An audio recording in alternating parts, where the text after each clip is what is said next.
ಜೀವನ್ನ ಕೈಯಲ್ಲಿ ಹಿಡಿದು ಹಳ್ಳ ದಾಟುವಂತಹ ಶಾಲಾ ಮಕ್ಕಳು ಇಂಥದ್ದೊಂದು ಘಟನೆ ಬೆಳಗಾವಿಯ ಕಾಗವಾಡ ತಾಲೂಕಿನ ಹಣಮಾಪುರ ಗ್ರಾಮಸ್ಥರ ವ್ಯಥೆ ಇದಾಗಿದೆ. ಜೀವ ಕೈಯಲ್ಲಿ ಹಿಡಿದು ಹಳ್ಳ ದಾಟುವ ಶಾಲಾ ಮಕ್ಕಳು. ತುಂಬಿ ಹರಿಯುವ ಹಳ್ಳದಲ್ಲೇ ಮಕ್ಕಳ ಸಂಚಾರ ಭಾರೀ ಅಪಾಯ.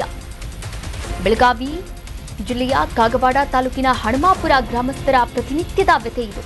ಬಸವೇಶ್ವರ ಏತ ನೀರಾವರಿ ನೀರು ಬಿಡುಗಡೆಯ ನಂತರ ಈ ಸಂಕಷ್ಟ ಎದುರಾಗಿದೆ. ಕೆರೆ ತುಂಬಿ ಅಗ್ರಾಣಿ ಹಳ್ಳಕ್ಕೆ ನೀರು ಹರಿತಾ ಇದೆ.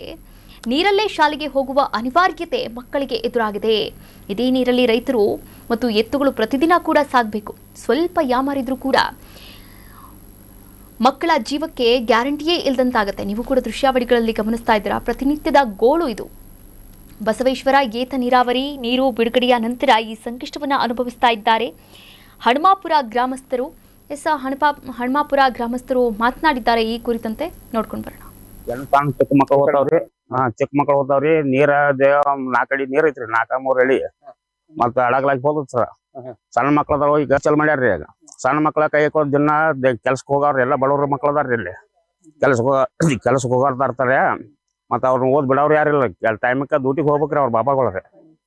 ಸಣ್ಣ ಮಕ್ಳ ಕೈ ಹಿಡ್ಕೊಂಡ್ ಪಾರಾಗಿ ಹೋಗ್ತಾವ್ರಿ.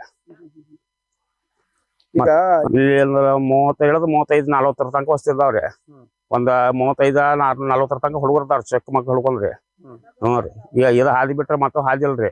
ಈಗ ಮತ್ತೊಂದು ಹಾದಿ ತೆಗ್ರಿ ಅಲ್ಲಿ 4 ಕಿಲೋಮೀಟರ್ ಸುತ್ತ ಆಕೈತ್ರಿ. ಚಕ್ಕುಳಿ ಸಂಸದ್ರ ಶಾಸಕರ ಅಂದ್ರೆ ಇದು ಲಕ್ಷ್ಮಣ ಸೌದಿ ಬರ್ತಾರ್ರಿ. ರಾಜಕಾಯಿಗೆ ಬರ್ತಾರ್ರಿ. ಯಾರು ಇಲ್ರಿ ಅವ್ರ ಸರ್ ನಮ್ಗೆಲ್ಲ ಪರಿಚಯ ಇಲ್ರಿ. MLA MP ಅದಾರ್ರಿ. ಈಗ ಇವ್ರು ಬಂದಿಲ್ರಿ ಸರ್.